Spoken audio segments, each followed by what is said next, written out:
changing another wastegate spring, getting the trans a little hot, running around having some fun. Don't worry about my AFR.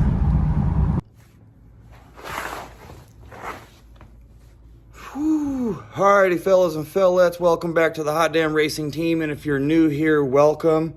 I think you guys deserve an explanation about the last video when I mentioned don't worry about the AFR reading, because that reading was way off. The gauge was just, not the gauge, but the sensor itself was just operating when it wanted to.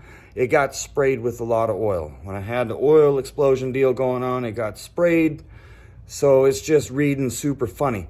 Got a new sensor, installed it, and yeah, whole new ball game working now. Pretty excited about that, and now I can kind of continue on from there. What I'm gonna do now is try to increase the boost pressure, because I didn't realize I have a 4 PSI spring in there. I wanted a 5 PSI spring. Guess I made a mistake there. That's why it's not boosting up as much as I wanted to. Not losing boost, it's just it hits and holds. Pretty good. I'm gonna put a number 6 in there, see what happens. Hopefully that'll hit and hold a 5 PSI. That's what I am looking for.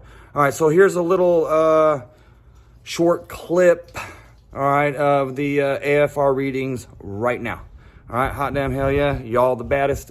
Get that spring changed today and see what happens. Oh yeah, baby.